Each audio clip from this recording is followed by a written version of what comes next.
तपाईं अचानक ढाडको एक साइडमा यस्तो पीडा महसुस गर्नुहुन्छ कि तपाईं बस्न, सुत्न, उठ्न केही गर्न सक्नुहुन्न। जीवनको सबैभन्दा पीडादायक दुखाइ हुन्छ। धेरै अवस्थामा यस्तो खालको पीडा, यस्तो खालको दुखाइ किडनीमा स्टोन भएर हुन सक्छ। तपाईको पिसाबमा भएको क्याल्सियम, अक्जालेट, युरिक एसिड जस्ता क्रिस्टलहरू एक आपसमा जोडिँदै जान्छन् र ढुङ्गा जस्तो कडा बन्न थाल्छ र यसैलाई भनिन्छ किडनी स्टोन। वैज्ञानिक अनुसन्धान अनुसार किडनीमा स्टोन बन्ने केही मुख्य कारणहरू छन्, जस्तै पानी कम पिउनु, नुनको मात्रा बढी प्रयोग गर्नु, जङ्क फुड र प्रोसेस गरिएको फुडहरू खानु, धेरै एनिमल प्रोटिन अर्थात् रातो मासु खानु, मोटोपन र त्यस्तै पहिला परिवारमा किडनी स्टोन भएको इतिहास छ भने पनि स्टोन बन्ने चान्स बढी हुन्छ। यदि तपाईको किडनीमा यस्ता खालका ढुङ्गाहरू सजिलो ठाउँमा बन्यो भने दुखाइ नहुन पनि सक्छ। कतिलाई त 20-25 mm सम्मको ढुङ्गा बन्दाखेरि पनि पीडा नै हुँदैन, थाहै हुँदैन। तर याद गर्नुहोला, तपाईको किडनीमा स्टोन सानो छ र त्यो स्टोन नलीतिर सर्छ र नलीमा आएर अड्किन्छ भने पिसाब रोकिन थाल्छ, किडनीलाई प्रेसर पर्छ अनि एक्सट्रिम पेन सुरु हुन्छ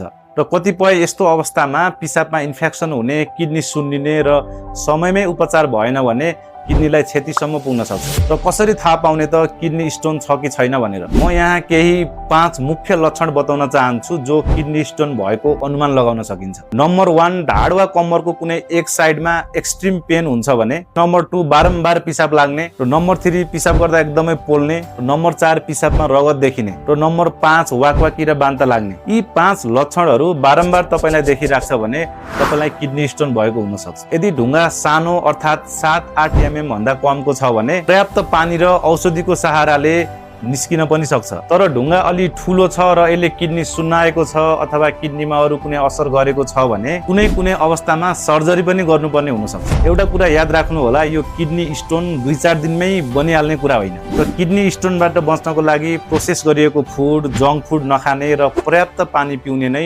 उत्तम उपाय हुन सक्छ। र अन्त्यमा म आफ्नै एउटा एक्सपिरियन्स सेयर गर्न चाहन्छु। केही वर्ष अगाडि मेरो किडनीमा पनि झन्डै 9 mm को स्टोन थियो र सर्जरी नगर्नको लागि धेरै उपायहरू अपनाए, तर कुनै पनि तरिकाले स्टोन बाहिर निस्किएन र त्यो स्टोनले मेरो किडनीलाई असर गर्न थाल्यो र मैले लेजर सर्जरी गरेँ। मैले सोचेँ अब सर्जरी पछि त मेरो किडनी स्टोन गयो। त्यसको 3 महिनापछि भिडियो एक्सरे गराएँ, किडनीमा कुनै स्टोन देखिएन र त्यसको 2 वर्षपछि फेरि मेरो साइडमा अचानक पेन सुरु भयो र भिडियो एक्सरे गर्दाखेरि देखियो 13 mm को स्टोन फेरि त्यही किडनीमा बनेछ र त्यो 2 वर्षको केही समयमै फेरि अपरेसन गर्नु पर्यो। यो मेरो एउटा एक्सपिरियन्स सेयर गर्नुको कारण के हो भने किडनी स्टोन एकचोटि अपरेसन गरेर निकालिसके पछाडि अब फेरि पर्दैन भन्ने चाहिँ होइन, त्यो बारम्बार परिराख्न सक्छ र यो सामान्य लाग्ने एक किडनी स्टोन तपाईको किडनीलाई धेरै क्षति पुर्याउन सक्छ। त्यसैले समयमै ख्याल गर्नु होला र यो भिडियो सक्दो सेयर पनि गरिदिनु होला। धन्यवाद।